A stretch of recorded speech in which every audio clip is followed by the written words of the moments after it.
Nandito na ako, mahal! Mahal, ikaw ba yan? Akala ko ba bukas ka pa uuwi? Siyempre, gusto kita i-surprise, mahal. Ito naman, puro ka surprise. Wait. Si tatay ba yun? Tara ate, silipin natin. Ang dami na nagbago sa bahay natin, mahal. Si tatay nga! Yay! Nandito na si tatay! Mga anak, namiss ko kayo! Namiss ka din namin, tay. Huwag ka nang babalik sa abroad, ah. Hindi ko na kayo iiwan, mga anak. Yes, di na babalik si tatay sa abroad! Oh, ito, may regalo pala ako sa'yo, Scarlett. Wow! Ano kaya laman neto?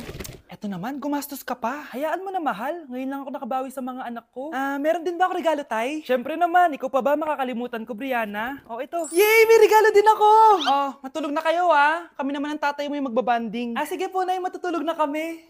Bubuksan ko na to. Tara na, mahal. May pasalubong din ako sa'yo sa kwarto. Tara na, mahal. A few moments later. Anong oras na? Bakit tumatawag si tatay?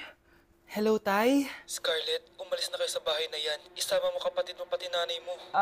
Bakit po? Nasaan kayo? Yung lalaking umuwi dyan kagabi, hindi ako yun, anak. Umalis na kayo dyan ngayon na. Nay! Nay, ito pala yung maliligaw number 1 ko. Approve ba sa'yo? Hello po, tita. So, ikaw pala yung maliligaw ni Scarlett? Ano ang kaya mong ibigay sa anak ko? Hindi man po ako mayaman, pogi naman ako. Pas sa walang pera? Sa daming luho ng babaeng to? Hindi mo mabubuhay yung anak ko. Di naman importante yung pera na eh. Basta pogi. Next! Lu, mukhang pera to. Hi, tita. So, anong kaya mong ibigay sa anak ko? CEO yung tatay ko. Meron po kaming sports car, tapos malaki po yung bahay namin. Mayaman pero mukhang mabaho. Charger to ah! Bibigyan sana kita ng 1,000,000. Bahala ka dyan. 1,000,000? Hoy, babalik ka dito! Nay, puro ka next. Gustong-gusto ko na magka-jowa. Siyempre, gusto ko yung perfect na lalaki para sa'yo, anak. Hello po, tita. Oh, anong kaya mo ibigay sa anak ko? Hindi po ako mayaman, tita. At hindi rin po ako sobrang gwapo. Pero malinis po ako sa katawan. At marunong din po ako maglinis ng bahay at ng mga plato. Wow! Ganito yung gusto ko lalaki para sa'yo, anak. Kaya etong award-winning Wise Cleaner ang gamit ko kasi ito ang the best dishwashing liquid kit. Tara, samahan niyo ako gumawa ng dishwashing liquid. Nabili ko nga pala tong kit na to for only 250 pesos at ito yung mga laman niya. Siyempre, importanteng basahin niyo muna yung instructions. At ayun na nga, nag-umpisa na tayo. Naglagay lang ako ng 14 liters sa timba namin. At ang unang nilagay ko ay itong bubble booster. Susunod ay nilagay ko na rin yung surfactant. So kailangan paikot niyo tong ilagay. O diba, para ka lang nagluluto. Nag-set lang ako ng timer for 20 minutes para hintayin matunaw lahat ng ingredient. Pagkatapos nun ay haluin nyo na mabuti at ilagay nyo na yung premix bottle. So ito pala nabili ko ay calamansi flavor at ito na yung magiging kulay ng dishwashing liquid natin. Nilagay ko na rin pala yung thickener para maging malapot na yung dishwashing liquid natin. Pero dahan-dahan lang guys ha. At ayun, tinakpan ko na at babalikan natin for 24 hours. So mukhang okay na at bumili din ako ng mga bote. Dito ko ilalagay yung mga dishwashing liquid. Naisip ko lang na perfect pala to maging business kasi madali lang gawin at madami ka rin magagawa. Nagprint lang ako ng mga stickers at ayan, pwede na natin siyang ibenta guys. Kung ako tatanungin nyo, super worth it nitong Wise Cleaner. Perfect! Anak, pakasalan mo na to. Sige. Pwedeng kiss the bride na agad. Dapat may 5 apo na ako bukas ha. Maawa ka naman sa kifi ko, Nay. Ganda ko dito oh.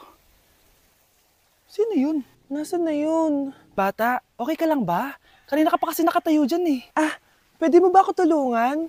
Tulungan saan? Nawawala kasi yung kwintas ko. Dito ko yun nawala. Bigay kasi yun ng nanay ko sa akin eh. Sige, tara. Saan mo ba kasi yun uling nakita? Dito lang yun banda sa puno. Kwintas? Kanina pa ako paikot-ikot dito sa punong to. Wala namang kwintas eh. Sure ka ba? Bata? Walang yung batang yun na. Iniwan ako dito. Pinaglalaroan lang ata ako. Uwi na nga ako. Hi, Scarlett. Kagulat ka naman.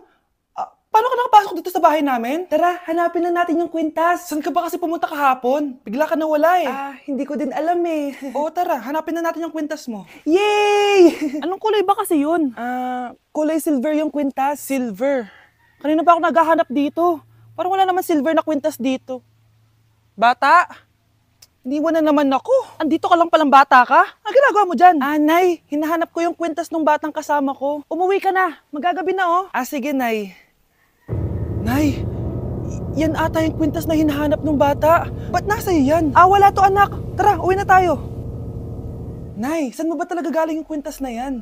Itong kwintas na to anak, special to sa akin dahil galing to sa kapatid ko. Kaso, namatay siya nung 9 years old siya. So yung bata kanina, siya yung tita ko na namatay? Oo anak, siya lang ang may favorite sa akin. Mga magulang namin, ayaw sa akin. Kaya sobrang mahal ko yun anak. Ang lungkot naman pala, Nay. Sobrang sakit lang. Sorry. Tama na yun, Nay. Nanay mo yung pumatay sa akin, Scarlett.